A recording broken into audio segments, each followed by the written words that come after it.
Today we have some announcement to make.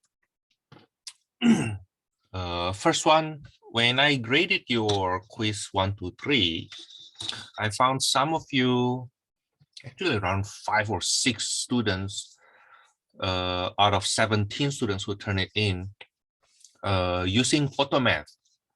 And I already warned the class on the first day of class against such practice, and I hope we as a class can study the right way. Okay, using photomath is just to check your work, maybe. Okay, if you do suggested homework, but it doesn't. You are not supposed to rely on that. You're not supposed to use that during any quiz for any work that you submit. Okay, and to be honest with you, if you take a look on your submission, for those people who did it, okay, if you take a look on your submission, you will feel very, very strange because it's just not natural. The way you work it out is not natural. Okay, it's like for you to factor trinomial that can be done in one step, you actually spend three or four steps for that. You know, it doesn't help you. No, it's something you can do easier if you just use your brain. Okay. If photomath is the way you're supposed to do the work, I will teach you how to use photomath since the beginning. But that's not how we would proceed with this class, right? Okay. Let me go over this first. I put it in the announcement. Using photomath is a form of academic dishonesty. And this is not the first time I say that. I said that on the first day of class already. So please don't tell me, no, Thomas, you never say that. I did say that. Okay. And you know in your heart, that's cheating. Okay. You're cheating yourself. Okay. You're cheating yourself. It just happened that I catch you. And because I catch you, then I have to mark your point off. Okay. But please consider the following. Please consider the following. Okay. Students who does that, they won't be able to survive even my test 1. Okay. Especially my test 2 and on. Okay. Let me tell you what's the reason. Okay. So I can give you all the points at the end of the semester. I can give you all the points of your quiz back for the one you use photomath, and you still don't pass the class. Why? Because you won't survive my test. Okay. The first reason, using photomath requires you to take picture from the file and copying from that. Okay. Even if I don't catch you during the test, you know that during the test, I will video you, right? I will video you, I will proctor you video, and I record that, right? So even if I don't catch you doing that, it will slow you down tremendously. Okay, because for you to take the picture, you need to really focus on that, right? Okay, and then copying from that. And they tend to give you too long answer and unnatural. Okay, second, there are many things photomath cannot do. Okay, I hope your question number 1 in your quiz already a good reason for that. Let me show you your quiz. The first quiz you had, right? The first quiz you had. Once we do it in words, okay, so I write these numbers here, and then the question actually in words, suddenly photomath cannot do that. Okay. Okay. Basically, all of the sudden, the way you show your work here is inconsistent with the way you show your work here. It's like two different people. Okay, actually, one person who don't study, and the other work here is actually from a machine. Okay, some people still, I can say, they actually look at their book, okay, and then end up doing it okay. But you cannot fake your pass in my class. No need to do that. Okay, no need to do that. I want you to pass the right way, though. Okay, I want you to survive your next math class. But if you keep on cheating yourself, hey, you know what? There's only so much I can do, right? As your instructor. Okay. Okay. If using photomath enable you to pass all my tests, I would have let you do that. But no, that's not the case. Okay, Thomas, do you want to give a try? Okay, yeah, I already did in the past. Okay, when did I do that? In spring 2020, when we first moved to online learning, I let my students do anything they want. I didn't proctor them. And you know what happened? Most of them fail. Okay, and basically those who passed the class, none of them using photomath. Not a single one of them use photomath. Okay, the third one, there are things photomath cannot do as natural as human, and it will show on your work. Okay, so for those people who did that, for those people who use photomath, okay, let me show you. How do you factor this? How do you factor this? How did your previous teacher taught you to show the work? Basically no work. It's just like, okay, what times what is x squared? It's x and x. What times what is 4, but the difference is 3. Oh, -4 plus 1. That's it. You're in college algebra. You learn factoring at least 1 year before this. You should be able to do this in one single step. Okay. Let me change this. This one here. Thank you. Yeah, how do you do this? Only one step. Only one step. Now, if you use photomath, then it will show you this way.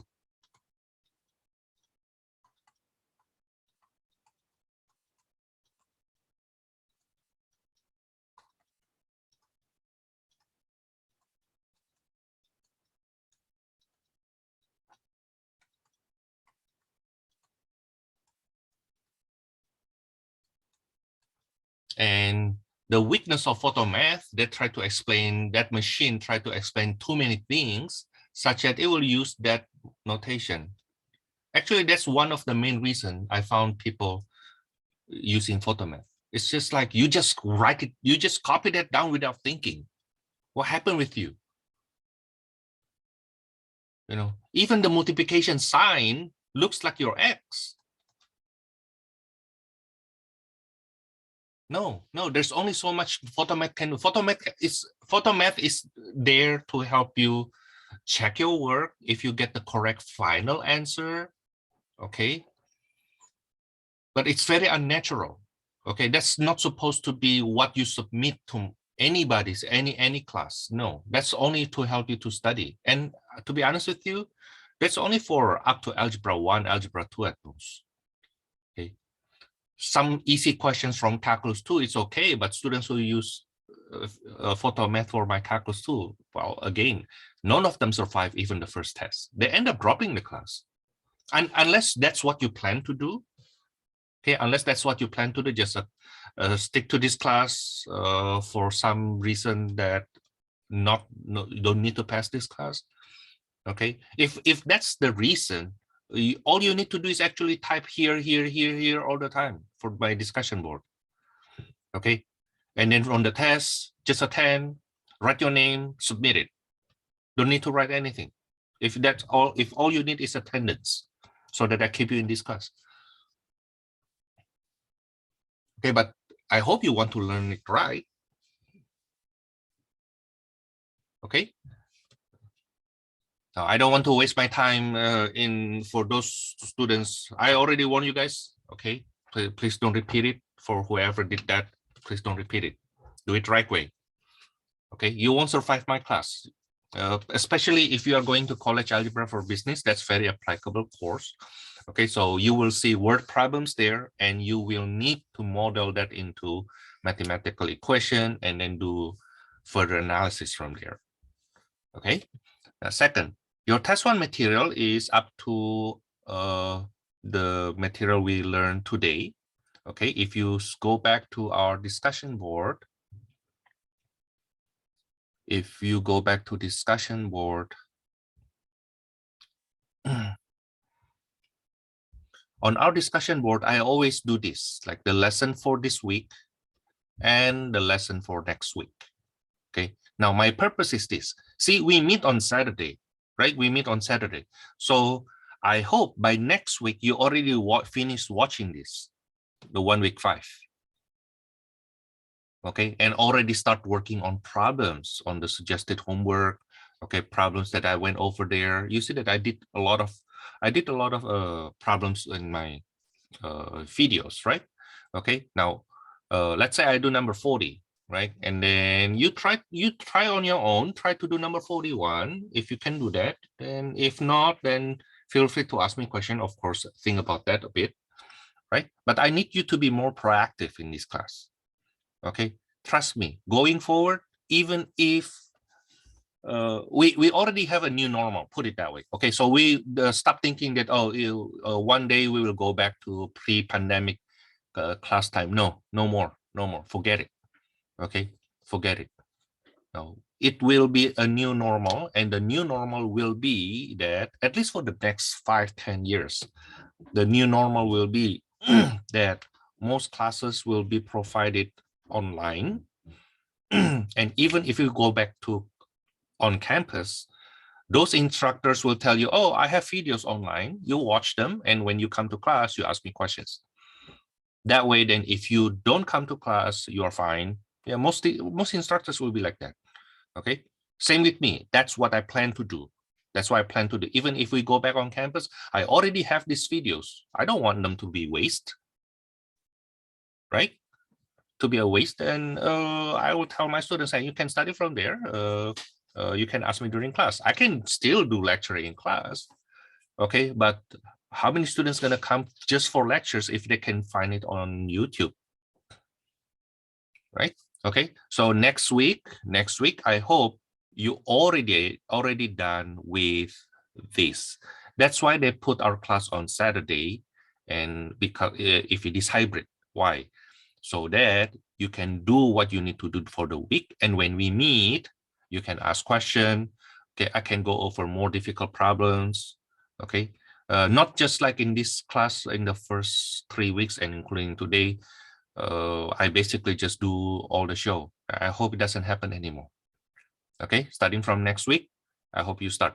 And I hope you ask me questions up to, you don't need to ask me questions from here though. Even though material prior to that, feel free. If you have question from my old tests, right? Yeah, feel free to do that, okay? The old test that I told you that I post was these two here. Okay, you can let me know later on if you happen to attend my, so today I will go over problem 1.3, 1.4, 1.6, right? And then I will take a little break at 10:30 during my office hour later on today. I will go over one of them. Okay, I will go over one of these tests here. Okay, now, but if nobody show up or nobody have any suggestion, then I will just go over from fall 20 tests. Professor, sorry, I have a question. Uh-huh. Will you be able, or could you record when you go over the test review? It's just I have my kids and it's really hard for me to attend I always record if I do so. So if you see here, okay, even though it will be recorded, so yes, I will record it. Okay, and you can watch the recording anytime in future. Feel free to drop by, so that, you know, like when I go for that, and if you have something that you are not clear, you can stop me, you can interrupt me. You see what I mean? Okay, but it will be recorded. It will be recorded. The way I think is this. Actually, I will use this not only for you. Okay, you know that I will use this also for my future classes. Right, so next semester or next year or 2 years later, if I am assigned to teach college algebra again, I will just post this on their YouTube, right? And say, hey, you know what? I went over 420. Don't ask me to do it again. You see, of course, that those students in future, they can ask me question after they watch those. But if they don't watch this at all, I'll tell them go watch that. You know, okay. Thank Yeah. you. Yeah. So my big purpose is this. Even though I know that yeah, I would like you to have like some of you may have job, especially during the weekend, right? So I record everything. But at the same time, I want that the videos also benefit those students who want to watch it ahead. So after this test one, so the next 2 weeks, I want you to still follow the material that that you need to study on the week week by week basis. But at the same time, after your test one, I hope you can start going ahead. Okay, the videos are actually in my announcement. Okay, the video is actually in my announcement, and you can see that here. Okay, I have that until week 6, I believe, or even more. Oh, until week 8. Yeah, I have more. I just need to download it from Canvas and post it on YouTube, and then post the link here. Okay, but the material you have, you already have the material all the way to test 2. Okay.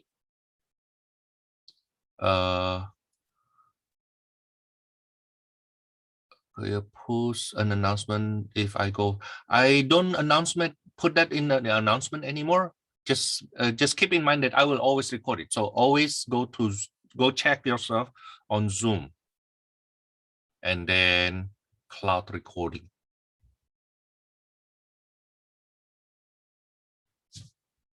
Okay, so today's recording, you will see there are 2 recording. Let me show you the one from last week.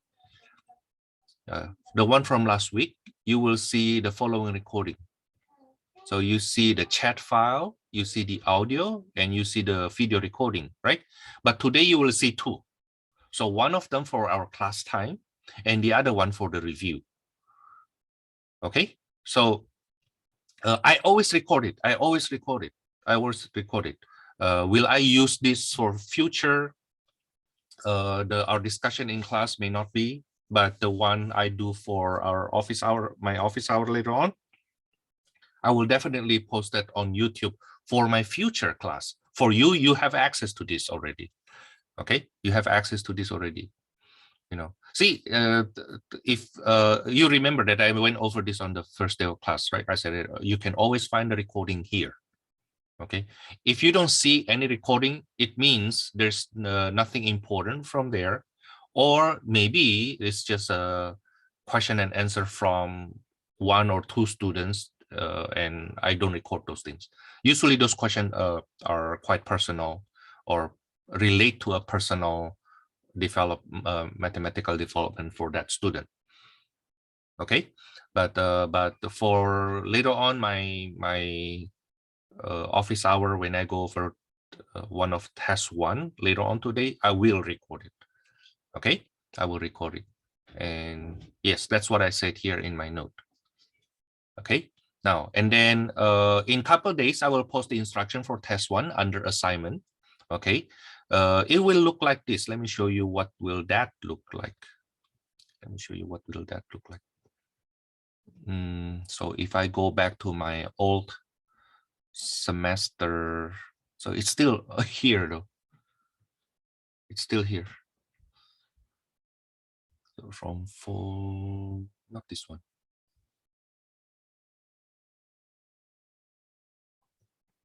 From this one. So the direction they get will be like this. So you will get this later on. You will get this later on. Okay, so you will get this later on. Last semester, the first test I did in Proctor. For you, I will Proctor.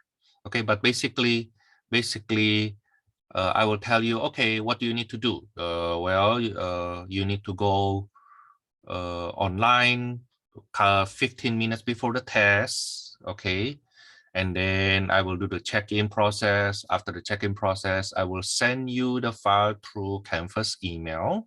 So you need to know how to get to your Canvas Some people actually doing this, and I catch them.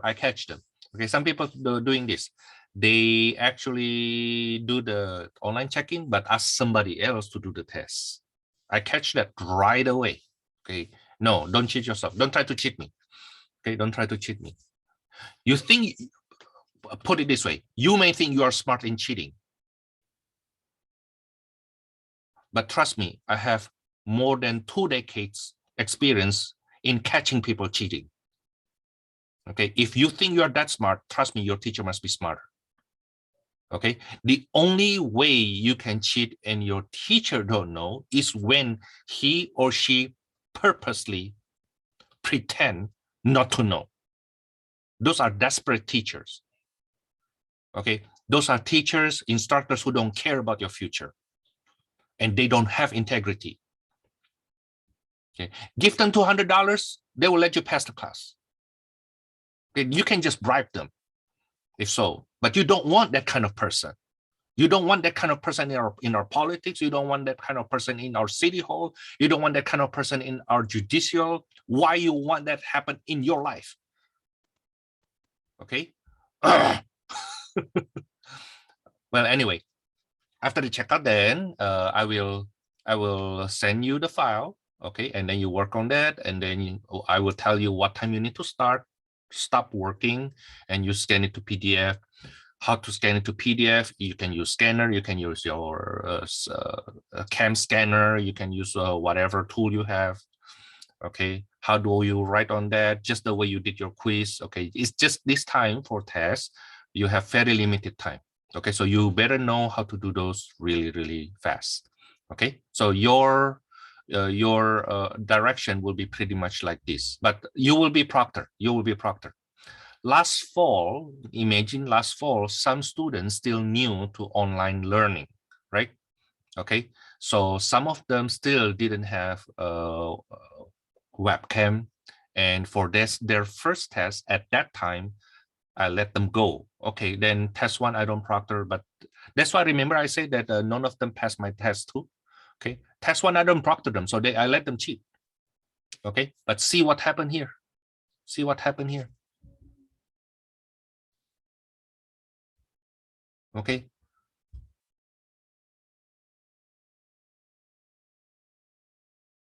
I found one student letting someone else do their test, her test 1. If you read this message, quickly drop the class before I report you. Okay, please just be honest. What's wrong about you build your own integrity? Do you know why our society do not like cheating people who cheat? Because most of us live our life honestly. We earn it. You can earn it. You should earn it yourself. Okay. Okay. You don't expect other people to earn it honestly on their own and have their pride, and you try to cheat their success by doing it wrong way. Okay, at least not in my class. Okay, at least not in my class. Well, anyway, stop talking like that. Most of you are actually fine. I mean, I can tell people who are honest in your quiz. I don't mind you, like what I said, I don't mind you in your quiz to work together with other students. So, you know, like start dropping your email or your phone number. I suggest your email. Maybe in the discussion board or in the chat board here if you want to study together. Okay, to share your assignment later on. Not your test. And I'm totally fine. Don't just copy from that person though. Okay, feel free to ask that person, or I rather you actually ask me questions, but I'm here for you. Okay, while I'm still I think I'm an open instructor willing to help. Just do it right. Okay, please just do it right. Okay, a lot of people when they have graduation they cry because they earn it. They know what it means to study hard to earn it. Okay. I don't think our education is supposed to be that expensive. Okay, but to say that you are not supposed to pay for your tuition at all is also not something I agree on. I mean, education is worth it. Okay, I'm not saying that you have to be the one paying for it. You should be really happy that our government, okay, I'm not talking only the Republican or Democrat government. United States government in general are really nice to students. Okay, in Indonesia, you need to pay it yourself. Okay, in a lot of countries, you need to pay it yourself, pay your education yourself, especially when it comes to university, college studies. Okay, Asian countries, as far as I know, none of them are supported by the government. I mean, the government makes you pay, even though it's cheap, but you still need to pay. Okay, here you can get financial aid. That's really nice, and I don't want to talk shit about our financial aid thing. I am one of the person who benefit from financial aid. Okay. Yes, in my graduate study, I get really big help. And I want you to benefit from that. And yes, take the money, study well, and make your money very, very good money after you graduate, right? Especially you're going for business major. Okay, so you have much bigger chance to actually make more money than me right now. Okay. and now it's not about comparing with what Thomas makes. It's more about, hey, you know what? You have your future. Okay, make sure you really get a good future, a much better one, and so that one day you can help people around you who are not that fortunate, right? Okay. Oh, okay, let's start our lesson then. 1.3. Do you have any question from that 1.3? Most of them actually word problems here. This is basically the first section in which we focus more on setting up mathematical equation, mathematical expression from words. So these are questions that you use photomath, it shows nothing. Okay, now if you have no question from here, then let me pick some questions then. But feel free to interrupt me. You look at your book. If you have any question you want me to do, let me know. Okay, let me pick questions between 19 to 24 from section 1.3.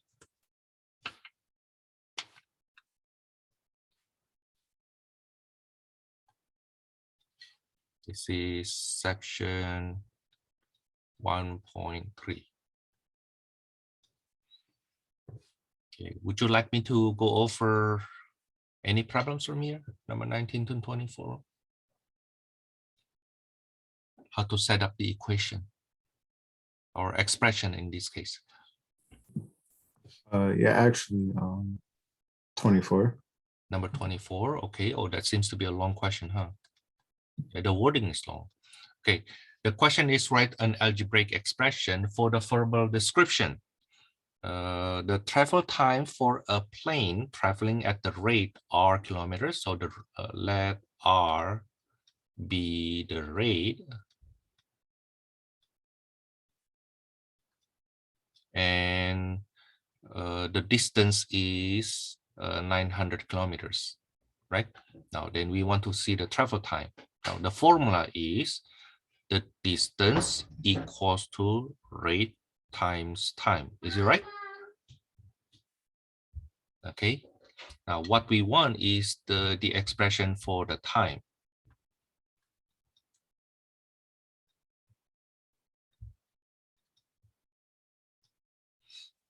Okay.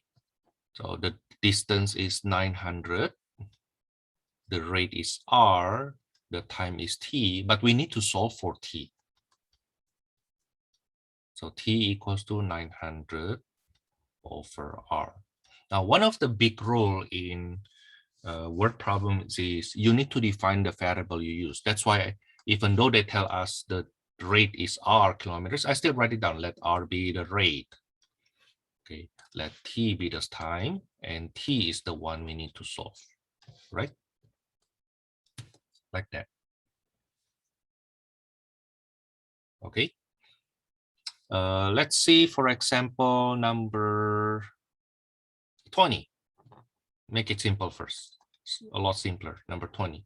The product of two consecutive natural number. There are two consecutive natural number. Let's define one of them. Let n be the first or smaller natural number.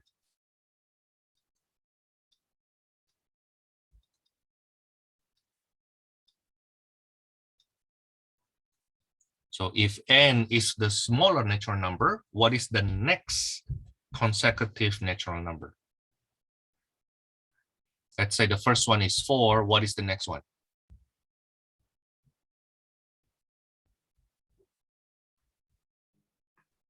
5, right? If the first one, let's say, is 29, then the next one is 30.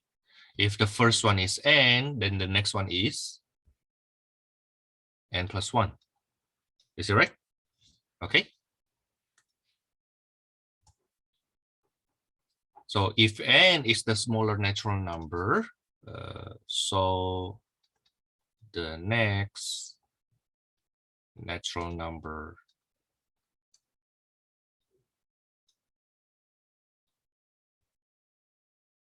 is n plus 1, then the product is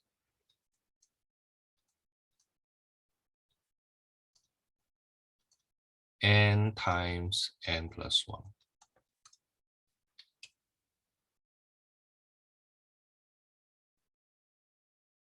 Does it make sense? Let's go further. I happen to screenshot. Oh, I already have it here. I think I doubled it. Let's see the next one. Take a look in your textbook, please. How about between number 25 to number 29? Let me put it on you. I hope you already have the book. But if you don't, then let's take a look here.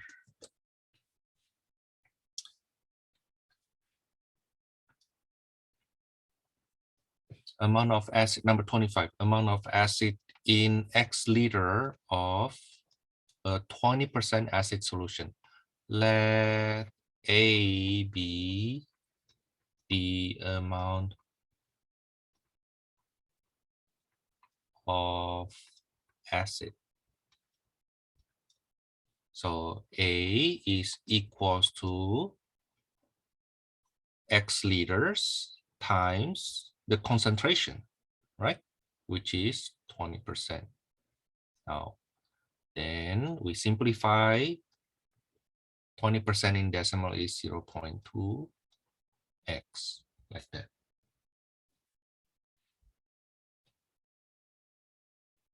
Number 28. I'm supposed to do just even number because the odd numbers you can study and get the answer from the book, right? Number 28. The area of a triangle whose base is, that's geometry. So let me graph this, sketch it. The base is 16 inches. And the height is 8 inches. So what is the area? The area of a triangle is 1/2 base times height.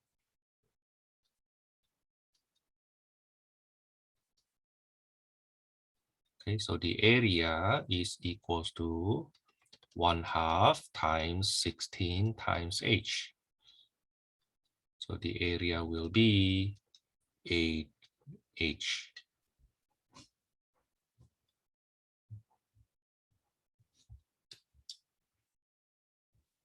Oh, number 29 is good. Number 29 is good, especially for those going to college algebra for business, right? Number 29. The cost of producing X units for which the fixed cost is 2,500 and cost per unit is $40. So the total cost, let P be the total.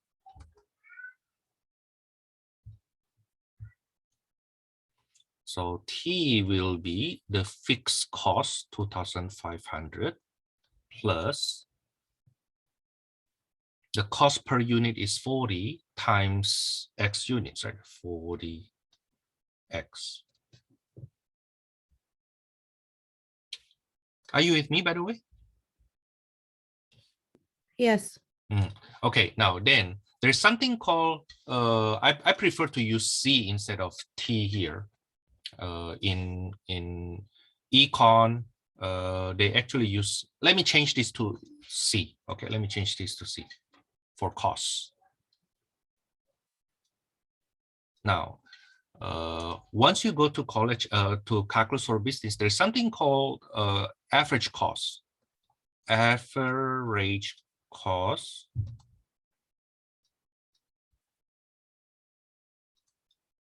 denoted by C bar. That's equals to the total cost divided by the number of units produced.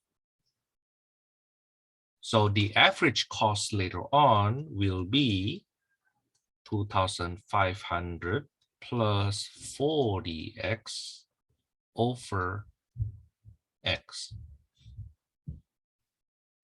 Now that gives you the idea later on when you do business, okay, and you give them discount. What is the minimum price you can be willing to ask them to pay?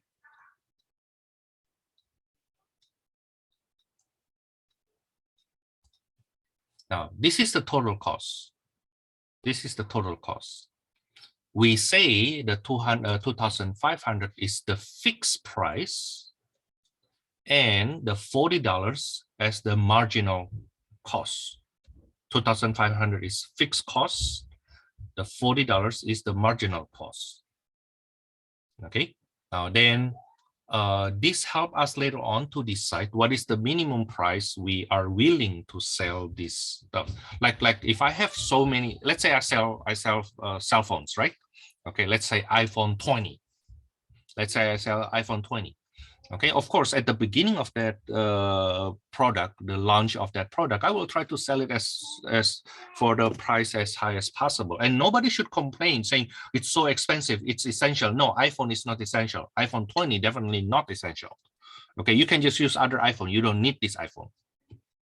Okay, so that's why through their marketing, they try to sell it as much as possible. But then after a couple months, like after 6 months, when they are about to launch iPhone 21, for example, then whatever left in their inventory, they try to sell it as cheap as possible without losing too much money, right?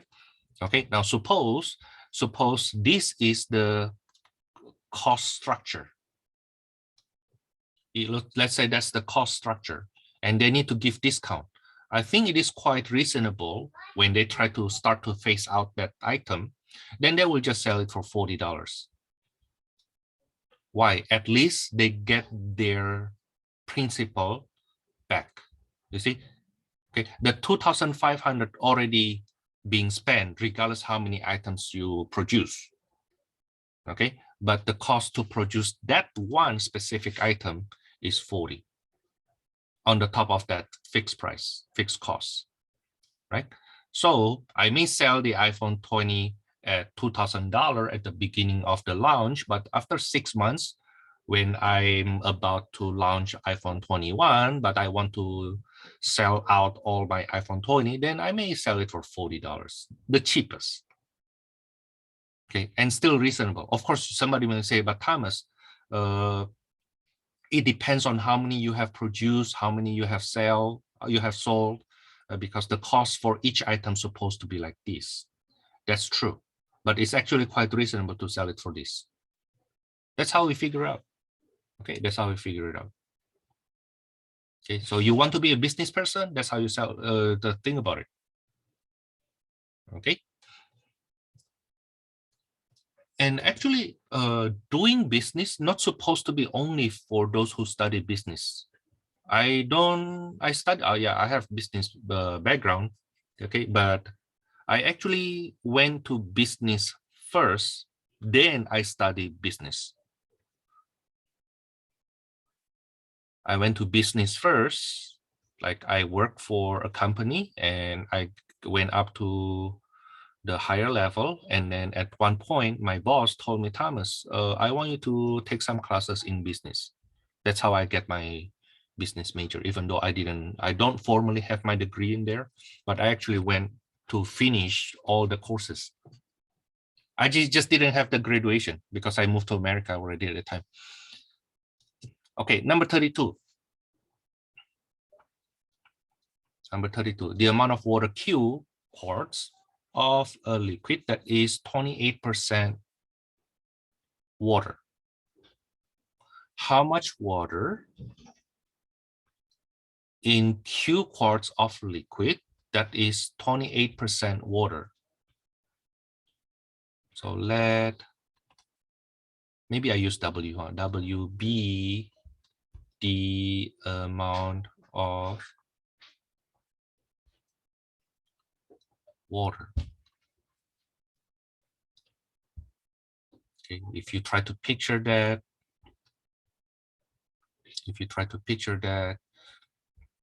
you have Q quarts of liquid and 28% of them is water.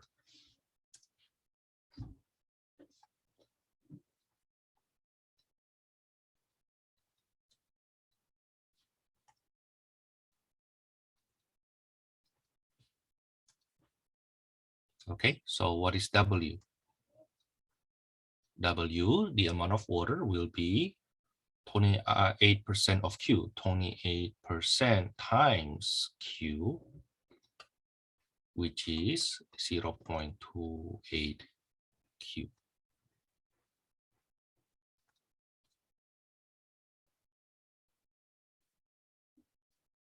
Okay, number 34. The percent change in sales from 1 month to the next if the monthly sales are S1 and S2. So let S1 and S2 be the monthly sales.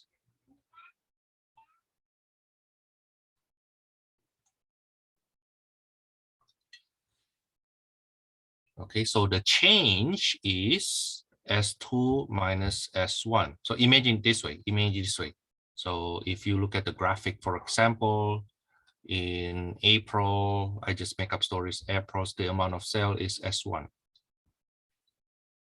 In May, the next month, the amount of sale is S2. Okay, so the change will be S1 minus S2. Right? That's the change.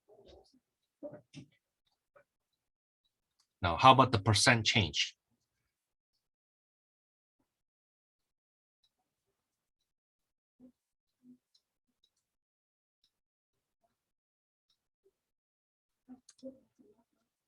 Let P be percent change. So P will be the change over the sales from last month. So when we say 50% increase means the change compared to what we had from April is 50% more.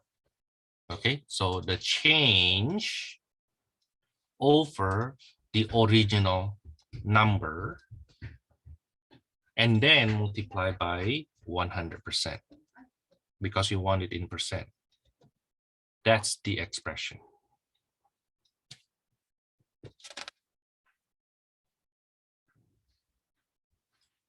Okay. Now, the one that you really need to know from this section, especially the one coming here, number 43 to number 48. These are questions that we did in pre-algebra, by the way. These are questions we did in pre-algebra.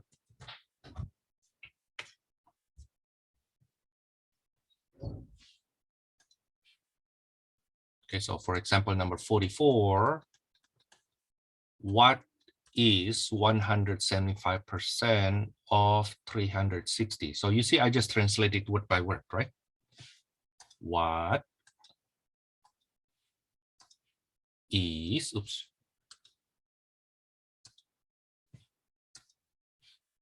what is 175% of, right? And then from there we solve it.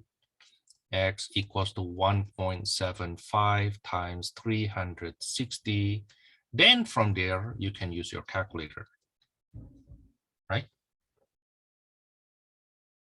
270, so that will be 630.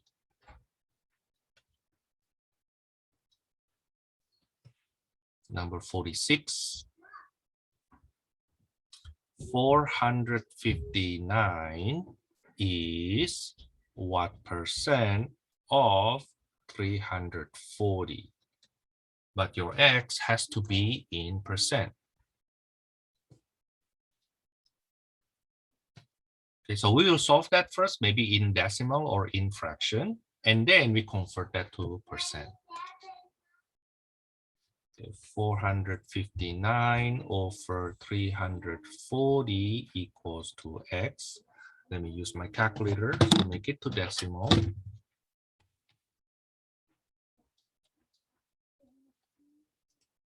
That's 1.35. That's what X is. But what is that in percent? Multiply by 100%.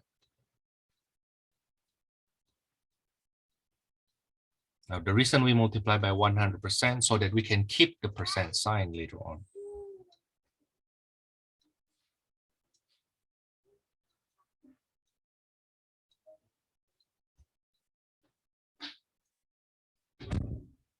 Okay. 48. 70 is 40% of what number? Oh, Thomas, then how do I know when to change it to percent? That's actually a common question. We know we need to change it to percent if the question is what percent. Does it make sense? Okay. Yeah, if they only ask what number, then it is in numbers, right? The regular number. So this is 70 equals to 0.4x. X equals to 70 over 0.4. Okay, I think that's 175.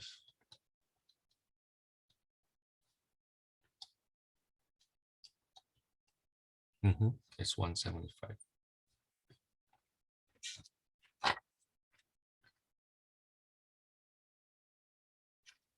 Okay. Then I think you should try doing more word problems from here. Expect questions like number 49 to number 56 especially. So try to work it out on your own. Feel free to ask me questions by email, Canvas email. Okay, try this. Okay, I don't think I will go over like I will ask you questions like mixture problem, those things. You know, the basic percentage problem is reasonable. Setting up the expression, setting up equation is reasonable. Sorry, Okay. Professor. What page will these numbers or these exercises be on? It's on 1.3. Take a look. I can give you the page number, but I will teach you how you get this without looking at the page number. Do you go to 1.3? Okay. And then find the exercise set. This is on the lecture notes or lecture videos? On your textbook. On the textbook. Because I have the when you ask me the page number, yes. What page number you are referring to? To the lecture? No, No, I have no page on lecture anyway. No, for the for the numbers that you said to try 49 through 56. Yeah, from here. This is the continuation from here. Yeah, but the thing on the book, how do I find those exercises? What page? Yeah, go to 1.3. Let me see. And then you keep on flipping until you see 1.3 exercises. Okay, already. Thank you. Okay. Thanks. Yeah. So this way we don't need. what may happen in future, because when I teach, I don't tell you the page number. I just tell you what section I'm working on, you know, so that when I go to another page, I don't need to tell you the page number again. It's just like number what, like that. Okay. 1.4. Section 1.4 is on quadratic equation. Please take a look. So whoever asked me that question earlier, can you tell what page I will be looking at when I say 1.4 exercise? Everybody's supposed to know this, not only one person. When I say let's do section 1.5, 1.4, section 1.4, can you tell which page we will be looking at? I have a chat coming in.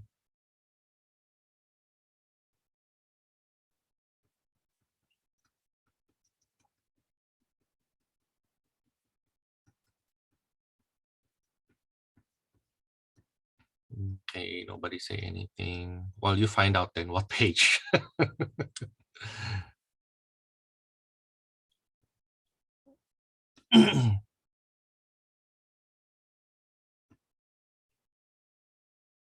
I will take a look on number 13 to number 24 from that 1.4. Now here they give you the instructions, solve the quadratic equation by factoring. Okay, I will not say that in my test nor in my quiz, but here's the rule in my class. In my class,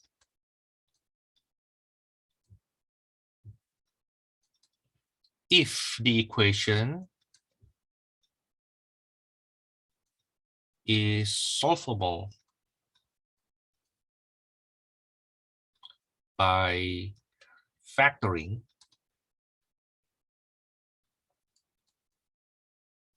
or square root property,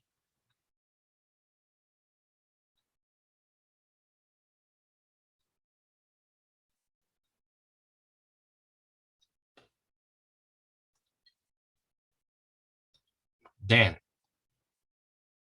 you should not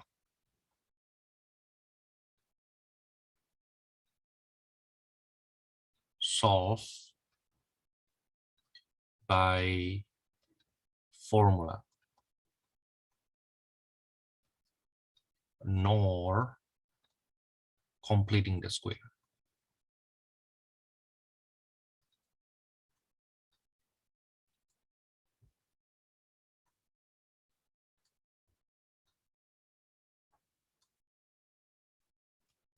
Okay, so I will not tell you which method you use, but you always try to solve by factoring first. Okay, always try to solve by factoring first. Okay, any problems you would like me to go over here?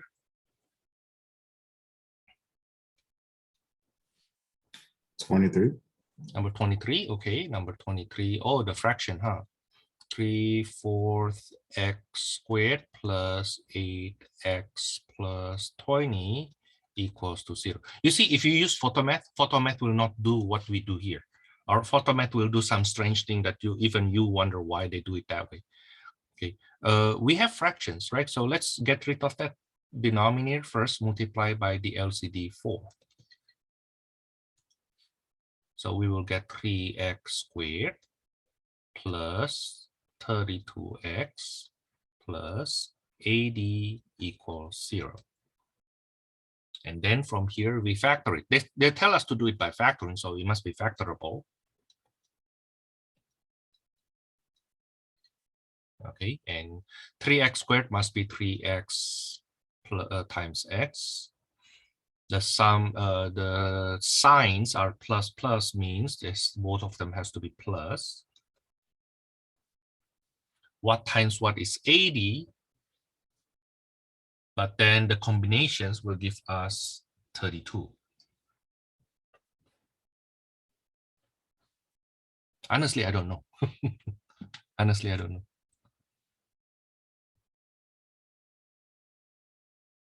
What times what is 80, but the combination is 32. How about 20 times 4? And the 4 is the 1 by 3. Okay, so 20 and then 4. Right? So you see that this is 12 plus 20. That's how that gives us 32x, right? Then, but we still need to solve this further though. So either 3x plus 20 equals to 0 or x plus 4 equals to 0. So x equals to negative 20 over 3. And x equals to negative 4. Okay, so yes, if we have a fraction in that equation, we try to get rid of that first. Okay, we try to get rid of that first. Keep in mind that when you solve a quadratic equation by factoring or by formula later on, it has to be in standard form. So for example, if we do number 20, right, that's 20x squared equals to 19x plus 33. Okay, you need to set one side equals to 0 first. And keep in mind that the equal sign should be straight. Okay, keep in mind that the equal sign should be straight. At least try your best to make it straight. I know it's handwriting, so it's hard to make it super straight, but you can make it reasonably straight. So when I factor this must be 2x and x. I think that would be minus 11 plus 3. So 2x plus 3 equals to 0, or x minus 11 equals to 0. X equals to negative 3 halves. I usually call that x1, and this is x2 equals to 11.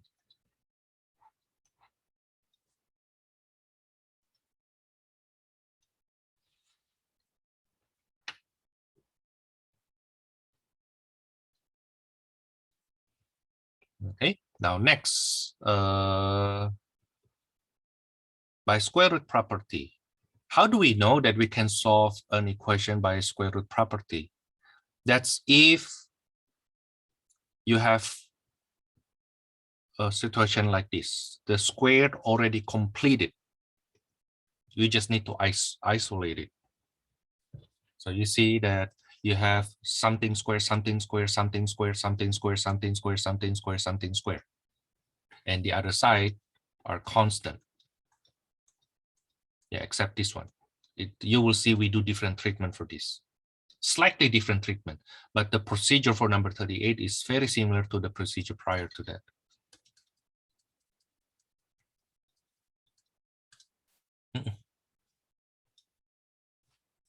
Okay, as a warm-up, let's see number 28. It's already completed. Square equals to 32. So x will be, we apply square root property, we square root both sides. But don't forget, when you apply square root both sides, you need to use plus minus. Okay, and then simplify that square root of 32. When I say simplify, I'm not saying to make it decimal.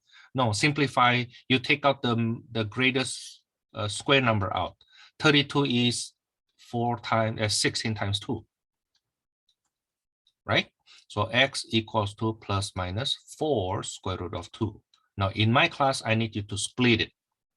x1 equals to positive 4 square root of 2. x2 equals to negative 4 square root of 2.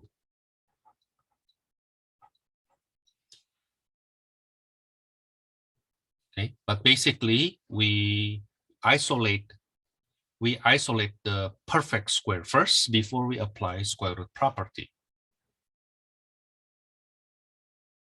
Okay, number 34, for example. Excuse me. X, For the test, when we're working out the problem, do we have to write the x1 and then the x2? I want you to split it. Yes.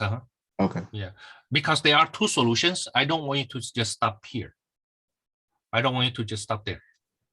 I want you to go on. And the reason is actually in our number 34. Let's see what happened in number 34. In number 34,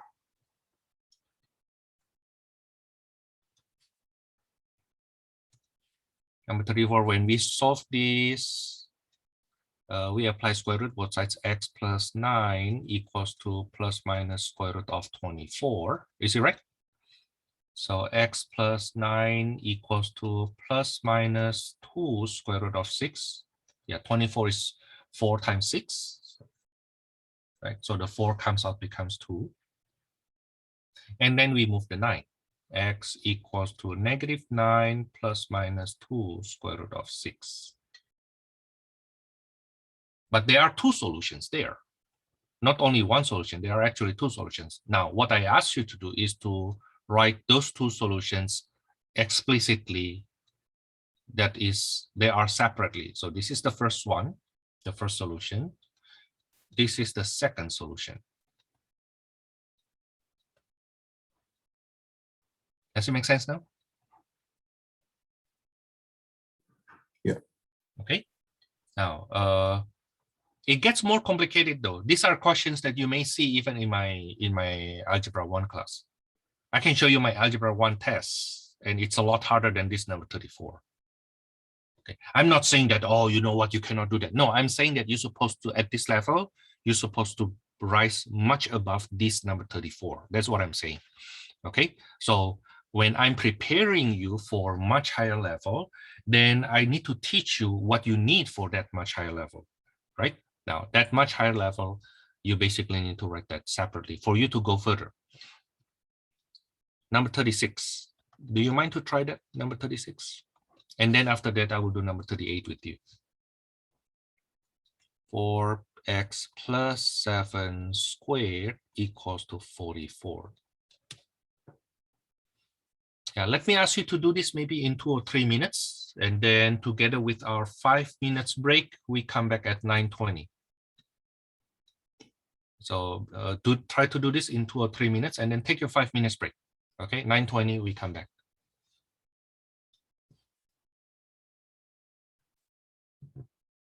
Okay, let's start again. We'll apply, it's already completed squared on the other side. So I apply square root both sides. So I get plus minus square root of 44, which is 4 times 11 becomes plus minus 2 square root of 11. Yeah, you can think of this as square root of 4 times 11, and the 4 comes out, becomes 2. Now then, from here, we subtract by 7, 4x equals to negative 7 plus minus square root of, plus minus 2 square root of 11. And then divide by 4.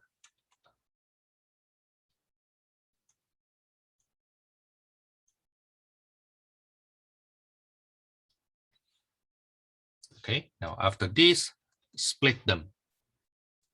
So write explicitly, the first answer is negative 7 plus 2 square root of 11 over 4. And x2 equals to negative 7 minus 2 square root of 11 over 4. Professor, question. Can you simplify the 2 and the 4? Not in this case. Not in this case. The reason is when we simplify, we need to simplify common factor, not common term. So the 2 is not a common factor on the top, right? So we cannot just cancel this way. You see, now I give you an illustration why it's not doable. Suppose I have 5 plus 2 over 2. Can we cancel this?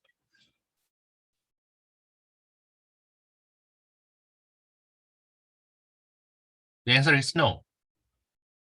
We cannot. Why? Because If you do cancel that, you end up with 5 plus 1, which is 6. But we know that's not 6. That's 7 over 2, which is 3.5. Right? Does it make sense? Now, the reason is because we cannot cancel term by term. We cancel common factor. So suppose I change the question a little bit. Suppose I have 8 plus 4 over 2. Now, we know this is 12 over 2, which is 6, right? But if we want to do canceling, you need to factor the 2 first from each term on the top. You factor 2 first and then cancel that 2. Then you get 4 plus 2, which is that 6. Does it make sense right now? Yes, thank you. Okay, so good thing that you asked that question. No, we cannot cancel common term. We can only cancel common factor. Okay, so for that question, we have to leave it like that. We have to leave it like that. Now, next, completing the square method. We only use completing the square method if the leading coefficient is 1 and the coefficient of x is even. Now, let's see what I mean. Let's see, for example, number 42. Now, 42. X squared plus 8x plus 14 equals to 0. When I say leading coefficient, is the coefficient of the highest exponent. If the leading coefficient is 1 and the coefficient of x is even. Okay. Only use completing the square. I think I don't say it right if I say it that way. Yeah, I think I say it this way. Completing the square method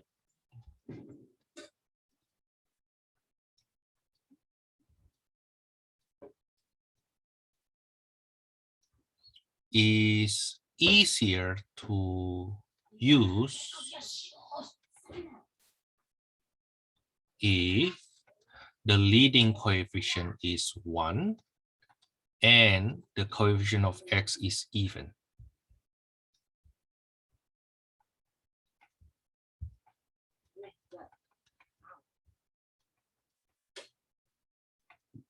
Okay, now what happens if the leading coefficient is not 1 or the coefficient of x is not even? Can we still use completing the square, Thomas? Yes, we still can do so, but it is harder. As you can see, for example, number 44, and I will show you later on number 46, 48. Okay, but it will be easier to use if the leading coefficient is 1 and coefficient of x is even. Now, of course, if you can factor. Okay, if you can factor it, then factor it. If not, then we use completing a square once we have this form. Okay, completing the square method can solve all quadratic equation. Let me say it again. Completing the square method can solve all quadratic equation, but sometimes it gets a lot more tedious when it doesn't satisfy this initial condition. Okay. Now, then how do we do that? Then you take the coefficient of x divided by 2, always divide by 2. Whatever the quotient, you square it. Okay, now I believe I went over this in my lecture video. Okay, so I'm not going too deep into that, but that's how we get that 16 that we will add to both sides. Okay, x squared plus 8x plus 16 equals to negative 14 plus 16. Then it becomes x plus 4 squared equals to positive 2. Now, that 4, this 4 here, basically the factoring from this. The factoring from there. Okay, now we can say also that 4 also comes from here. Okay, now once we get this is basically a completed square, right? So we can do square root property.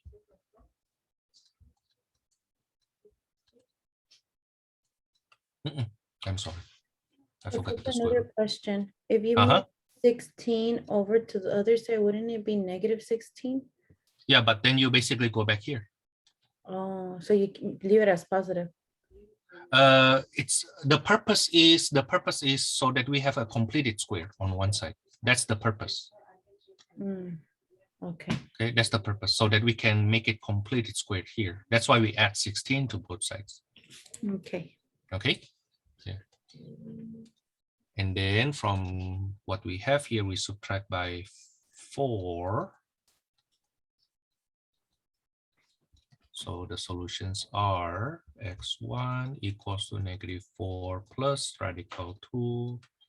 X2 is -4 minus radical 2.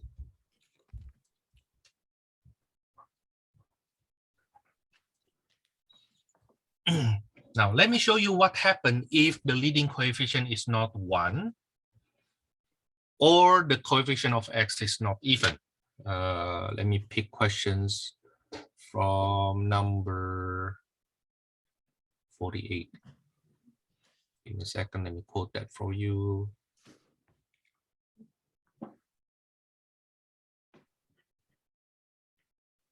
Now you will see this question is a lot harder to do when we use completing the square method.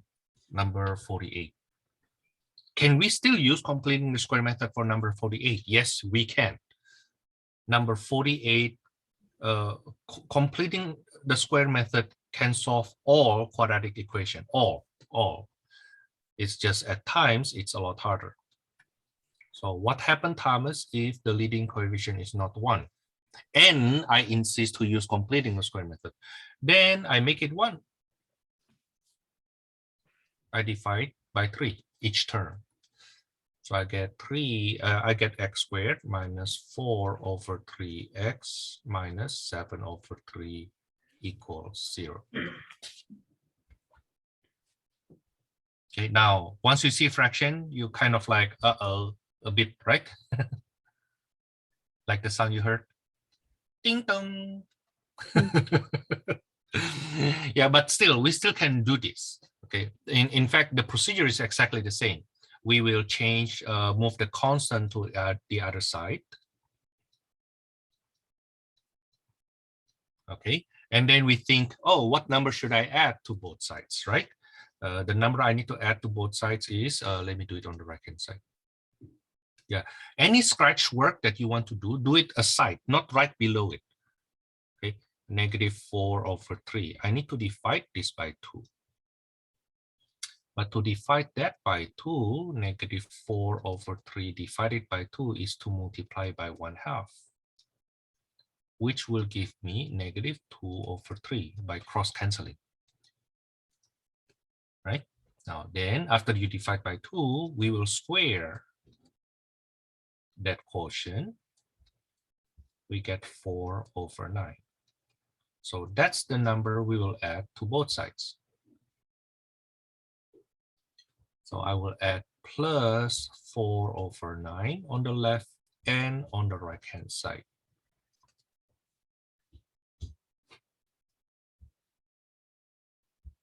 Now then on the left hand side, that will be x minus 2 over 3 squared. Thomas, how can you do it so fast? Well, because I did it already here.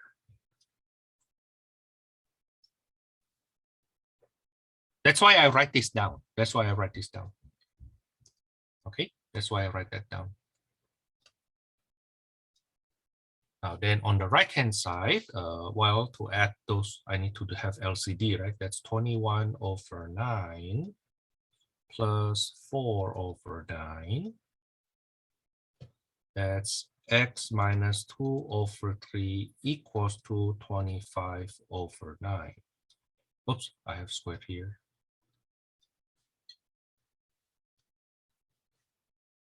So x minus 2/3 equals to plus minus square root of 25/9. Oh, actually this equation is solvable by factoring. Now I will show you later on how do we know if a quadratic equation is solvable by factoring. But let me finish this up first. After all, they tell us to use completing the square method, right?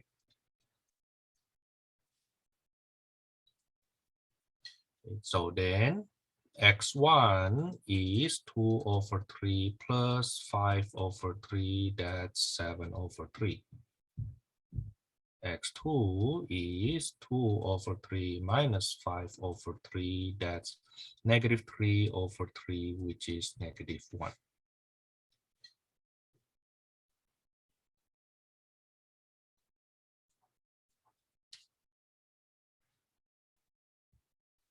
Now, the thing is, in reality, when you see a quadratic equation, we don't know if it is solvable by factoring or not.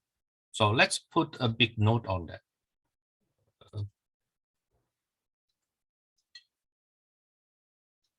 So we ask this question, how do we know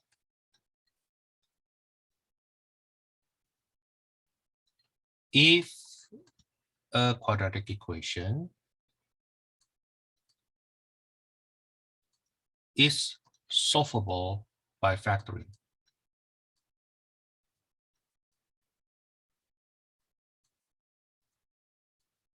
Yeah, most of them actually you can just see it and you know right away, oh, it's factorable. Okay, but for some big equation like this, you may wonder, oh, Thomas, how do I know it's factorable or not? You can check the discriminant. The answer, the discriminant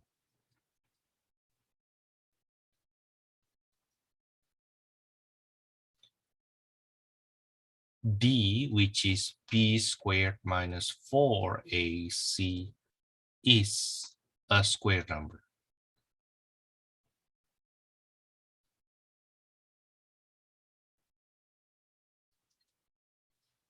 Okay, so like in this number 48, the one we just did, the discriminant is b squared minus 4ac.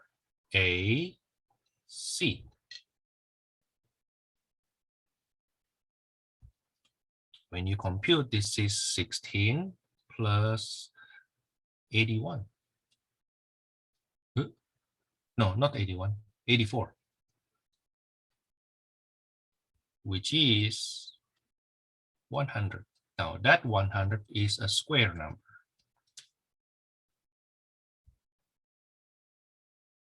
Right? So 3x squared minus 4x minus 7 equals 0 is solvable by factoring.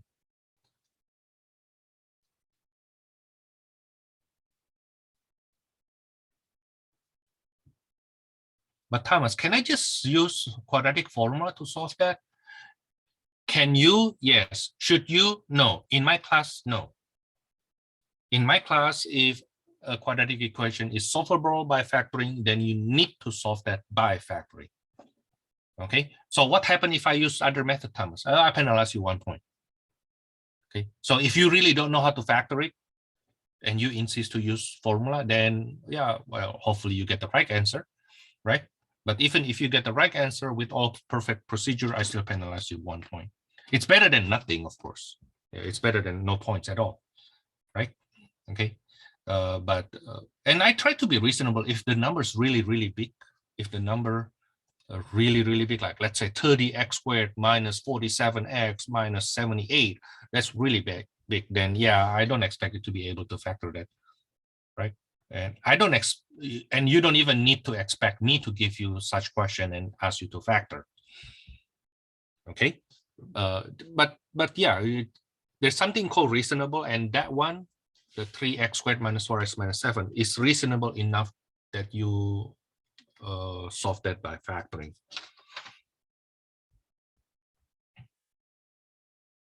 Okay. Number 74 to number. Oh, you know what? There's one question up there that I forgot to do. Where's that? Number 38. Number 38. So how do you do number 38, Thomas? I think in my lecture I went over this, but let me just do it again here. X plus 5 squared equals to x plus 4 squared. The idea is actually very similar. You apply square root both sides. So x plus 5 equals to plus minus square root of x plus 4 squared. You see that? Which is basically x plus 5 equals to plus minus x plus 4. Now, how do you solve that though if you don't split it? The only way is really to split it, right? So x plus 5 equals to x plus 4, then you solve it, right? When you solve it, you will get 5 equals to 4, which is a contradiction. And then the other one, x plus 5 equals to negative of x plus 4. So x plus 5 equals to negative x minus 4. 2x equals to negative 9. X equals to negative 9/2. Okay, that's how we solve that.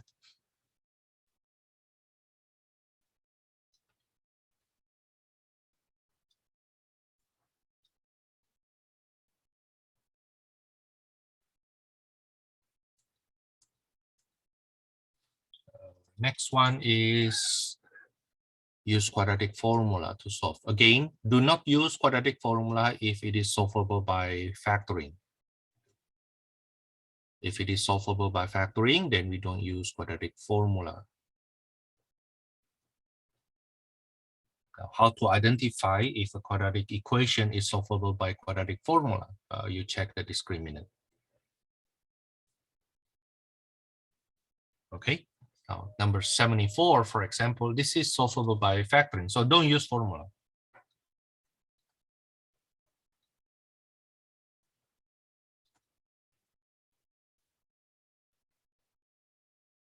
How about 76? You can also factor it. How about number 78? I don't think it's factorable. So let's see, number 78, x squared minus 10x plus 22 equals to 0. If you check the discriminant, b squared minus 4ac, that's 100 minus 88, that's 12. That's not a square number, right? So it is not factorable. Now, can we use formula then, Thomas? Yes, you can. Okay, in fact, if you use formula, you will compute the discriminant first, right? Basically what we did earlier.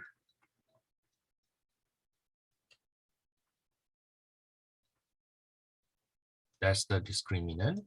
And then x12 equals to negative b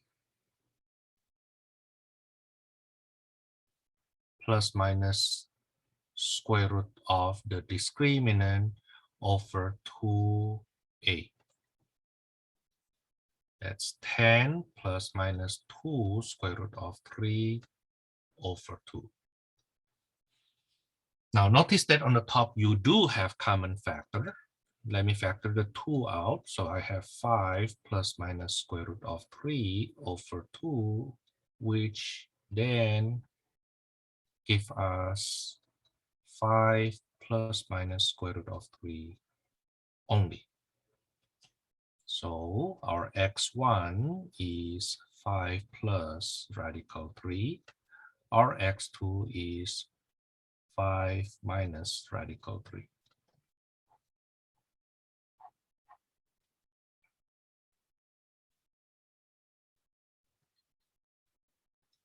Okay, now I have a habit when I solve a quadratic equation by formula, I will compute the discriminant first.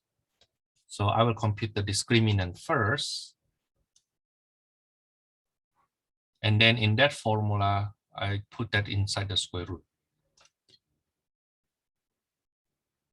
Okay, now, but by the way, for number 78, notice that the leading coefficient is 1, coefficient of x is even. So let's see what will happen if we solve it by completing the square.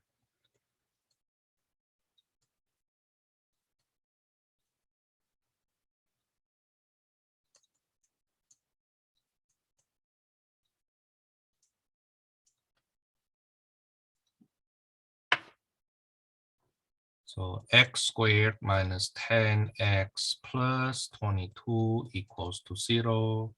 Move the 22 to the other side.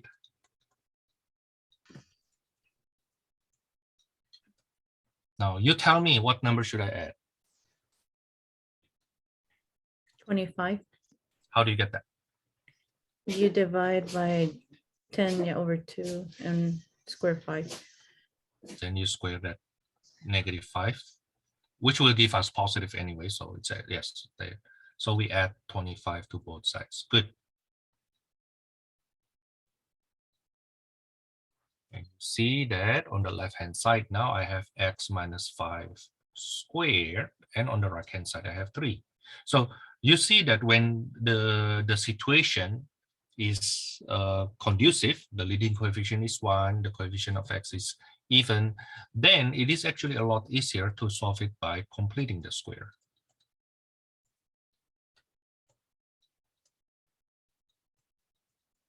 You see that? Okay, so now then we have x1 equals what? X2 equals what? Like that.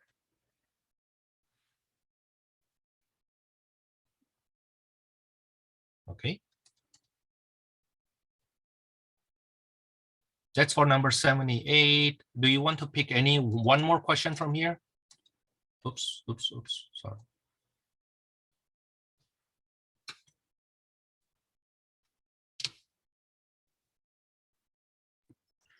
$96. Number 96. Oh, that's ugly, huh? Number 96. Can we use square root property there? The answer is no. But Thomas, on the left-hand side is already perfect square. But the other side is not constant. You have variable here. So we cannot use square root property. Okay. What can we do then, Thomas? Well, just FOIL that first.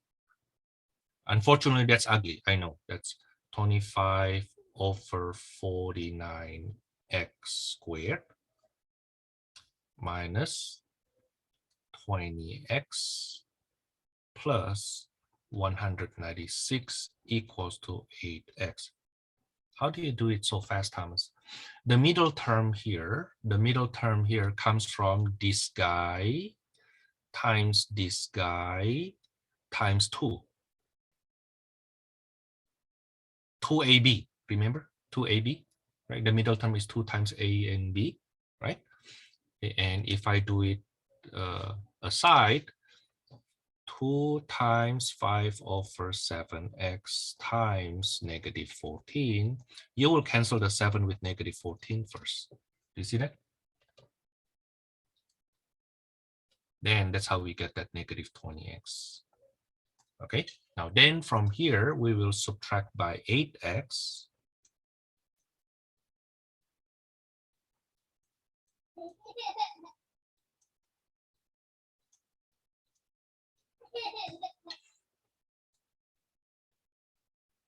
What do you think I will do from here?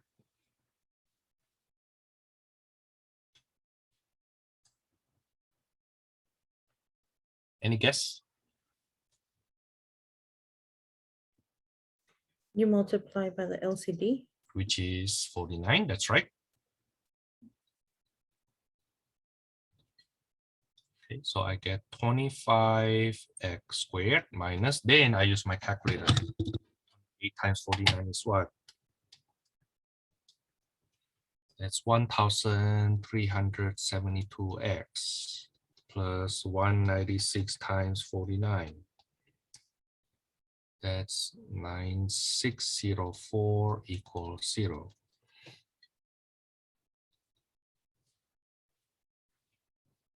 Even if you need to factor this, that will be too big, right? So you will try formula first. The discriminant will be negative 1372 squared minus 4 times A times C. Okay, then you use your calculator. 1372 squared minus 4 times 25 times 9604. I get 9. Oops. That's a really big number, huh? I get 9,21984. That's definitely multiple of 4. I do it later. So x12 will be negative b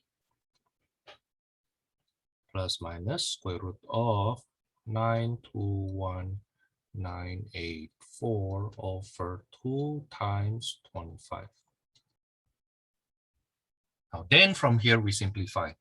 How do we simplify that, Thomas? At least on the top you see on the radical, that's multiple of 4.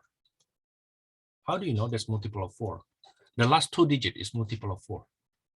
Every 100 is multiple of 4. So you just need to look at the last 2 digits. It's multiple of 4, right? So 9,21984 divided by 4 is that ugly number.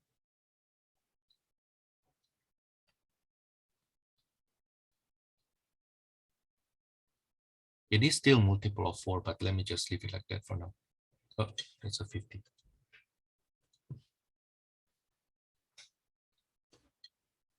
Now then, from here we see this is common factor 2, right? So that will be 686, is it right? Plus minus square root of 23496 over 50. This way, then I can reduce by 2.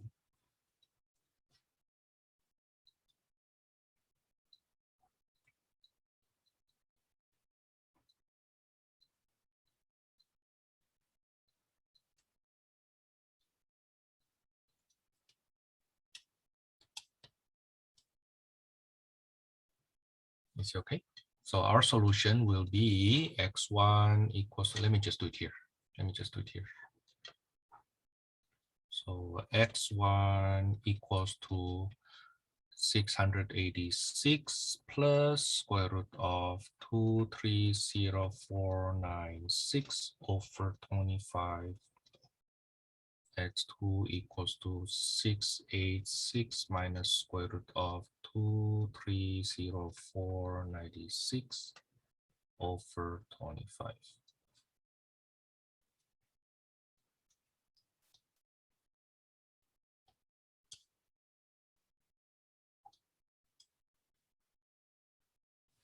Okay, we can simplify this further, actually. We can simplify this further. Now, let me just leave it like that for now. It's actually 16 times something. That's 16 times something. Because the last 4 digits is actually multiple of 16. So on a test, would we have to keep going, or will we? Yeah, it's supposed to. Okay. Yeah, supposed to. But at the same time, in your test, I don't think I would give such a big number. Gotcha. Yeah, okay. I know if this is a quiz, then you have a lot of time, right? It's take home anyway. In your test, you don't have that much time. So I don't want you to get stuck on a big number for a last question like this. Like the question, so you're basically done already. You just need to simplify that. But the thing is, to simplify that may take you another 2 or 3 minutes, which is not worth it. That's why I will not ask this kind of question. You know, So what do I do, Thomas, if I really see this kind of question? Just leave it like that. Worse and worse, you make it decimal. Yeah. Okay. Worse and worse, you make it decimal. But for now, I can tell you that no need. No need. Okay. Then what happens if we have the more reasonable question that you have, the type of question you have in your test or your quiz are the one like number 105 to number 112, where they don't tell you which method to use.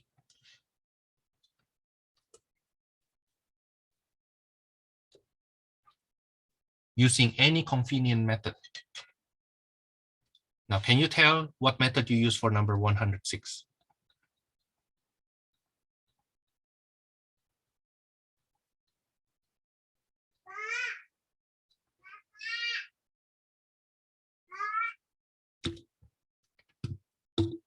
What method do we use for number 106? Don't think too hard.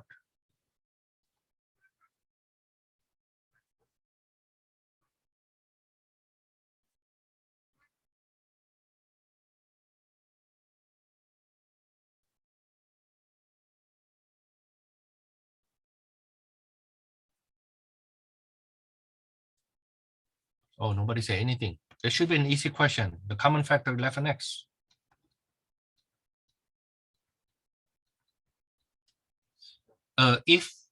If you have a quadratic equation without constant, then you must be able to factor the x. Okay, so either 11x equals to 0 or x plus 3 equals to 0, either x equals to 0 or x equals to -3.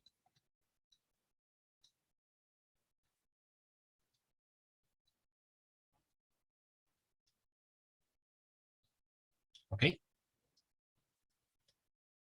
Number 110, x squared plus 3x minus 3/4. The one scares a lot of people. Once you see fraction, you have that Parkinson. Remember that? No, I'm saying this because I have the same issue before. Okay, every time I saw fractions, I actually get scared. Even until now, I can say that when I see fraction, I know I need to put more, to be more on guard. You know what I mean, right? When I say more on guard, basically, you know what? The story will not be that simple once you see fraction. Okay, but doesn't mean we don't know how to do that. We still keep on going. Well, we just do what we're supposed to do. Okay, eventually you will get used to it though. Okay, but I have to admit, and all students that learn with me, even though those who already have PhD, they still say, well, when they solve an equation with fraction, they know they need to slow down a little bit. Yeah, it gives us more hassle than usual. So x squared, 4x squared plus 12x minus 3 equals to 0. So is it factorable? I don't think so, but let's check the discriminant. Yeah, let's check the discriminant. If the discriminant is a perfect square, then you need to factor it. So b squared minus 4ac.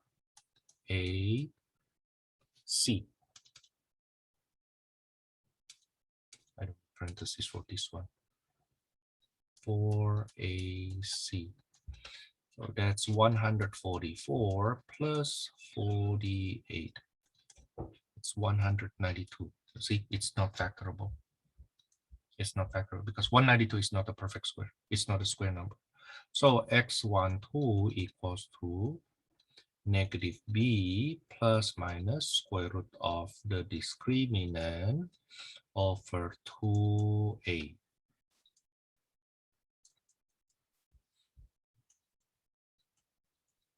$192 is 16 times 12. So that's 32. 192 is 32 times what? Let's see. This is, I can divide by 2, right? So if I divide by 2, that will be 96. If I divide by 2 again, that's 48. So we know that it has 4, which is a square number. 48 is 4 times 12. That's another square number. That's 4 times 3. That's another square number. You see what I mean? So you have 4 cubed times 3. Now, cube root of this 192 give you 2 cubed times square root of 3. So that's 8 square root of 3.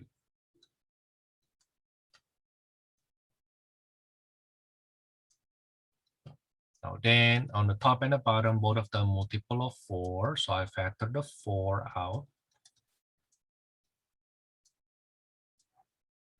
And then reduce by 4.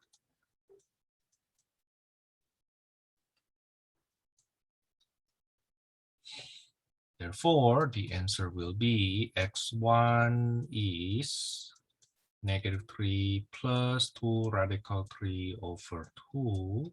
X2 is -3 minus 2 radical 3 over 2. Sorry, Professor, I got lost. Where you went on 4 times -3 plus or minus 2 radical 3. How did you get that part? The one here? No, lower. The third step. The one here? No, 2 down. 2 down. Oh, The 4 times. from here to here. Yes. Okay. On the top you see the 12 and 8. The 12 and 8, both of them have common factor 4. So I factor the 4 out. Okay. Yeah. What So about if so 12 divided by 4 gives you 3. 8 divided by 4 gives you 2. So imagine if you factor the 4 out, then you have 3 left in the first term and 2 left in the second term. Right. Okay. So if you distribute these, you get -12, you get plus minus 8 radical 3.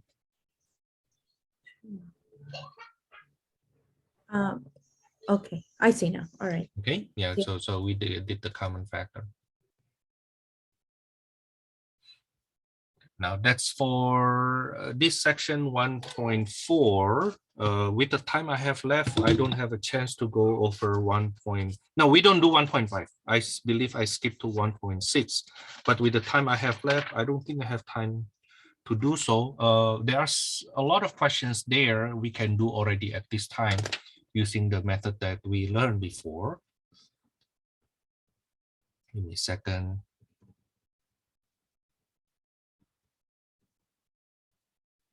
I just need to point out what part that I need to go over further next week from this 1.6 before we do 1.7, 1.8. But next week, please, next week you have, when you come to class, you are done with 1.7, 1.8, or whatever the material from there. Give me a second.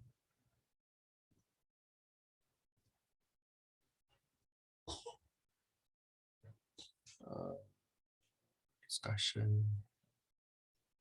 So next week, what section should you be done? Next week, you should be done with 1.7, 1.8, 2.1, 2.2. But don't worry about 2.1, 2.2. Those are linear functions. Those are about functions, function and linear function. So we did linear function before. We just need to do a little more problem from there. Okay, the one that you need to pay more attention is 1.7, 1.8, even though they are not in your test 1. Okay, but I will do problems from there. Okay, 2.1 and 2.2 are actually on the easy side. For the next couple minutes, let me ask you to take a look from some problems from our 1.6.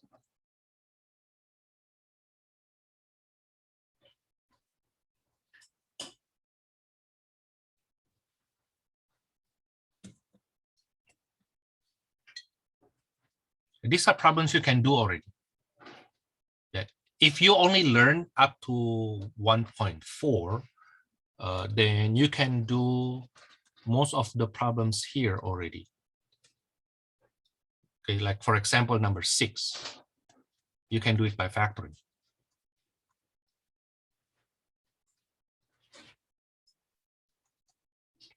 Common factor 4x, right? So 9x squared minus 25 equals 0. And 9x squared minus 25, that's 3x plus 5, 3x minus 5. And you finish it from there.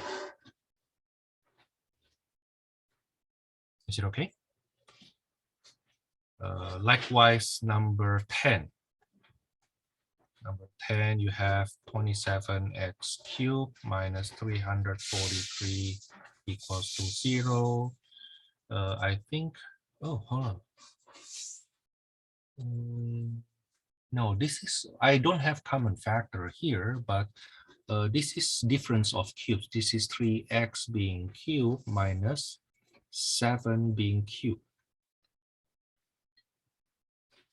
Then you do factorization by difference of cubes. 3x minus 7, 3x being squared plus 3x times 7 plus 7 squared equals 0. 3x minus 7 times 9x squared plus 21x plus 49 equals 0, and then from there you go on further.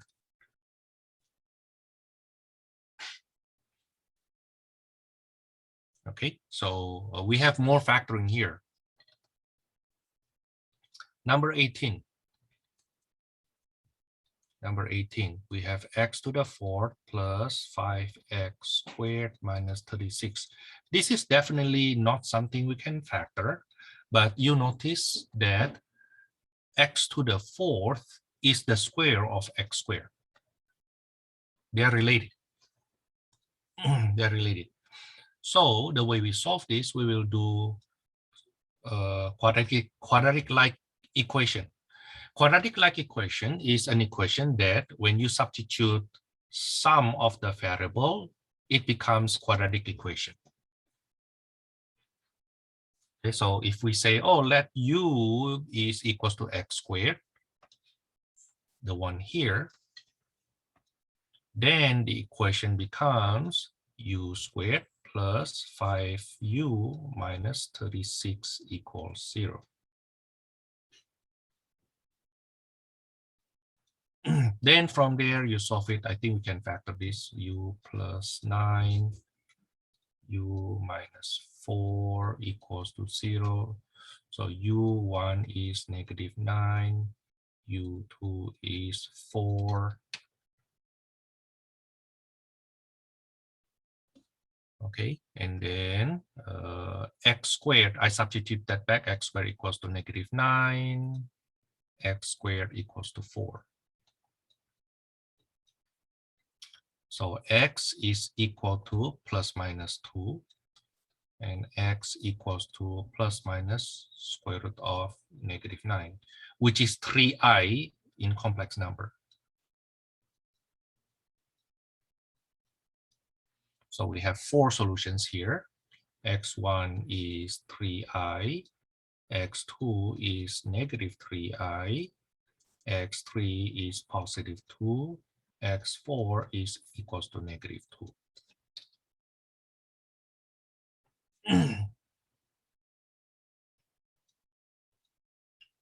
Okay. Now notice that number 25 is actually the same. Notice that this guy here, if this is our u, this will be u squared. Right? So for number 25,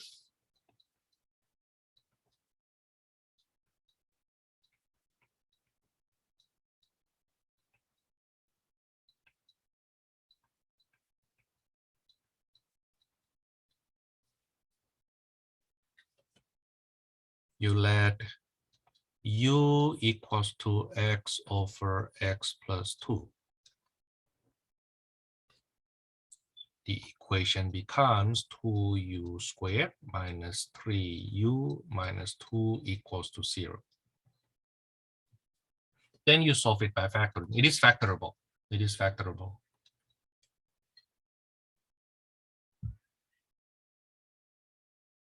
You will see u1 equals to -1/2, u2 equals to 2. Now then you substitute that back. Let me substitute this one. You fill in the gap, okay? You fill in the gap. How do you solve this? Now we learned that in 1 point something, 1.2, I believe. We multiply by the LCD, right? Long time no see. So we get x equals to 2 times x plus 2. And then when you solve that further, you will get x equals to, hold on, x equals to -2. But x cannot be -2 though. Yeah, x cannot be -2. X cannot be -2 because it will make the denominator undefined. So you have to cross it out.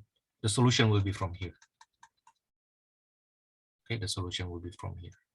Okay, you solve it out yourself. Okay. So next week I will continue a bit from this 1.6 and then 1.7, 1.8. Okay. Now again, next week, by the time you come to class, I hope you already learned all of those, and I expect you to ask questions. Let me say it again. Maybe I write it down. Study up to 1.8 for next week. At least up to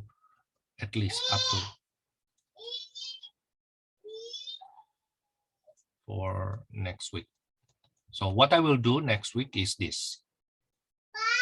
I only answer questions if you ask me that question. Okay, so next week, if you don't ask me a question, I will not do anything. Okay, if you don't ask me question from 1.6, 1.7, and 1.8, or maybe more from that, I will not do anything. Okay, then see you next week. Thank you. Bye. You're very welcome.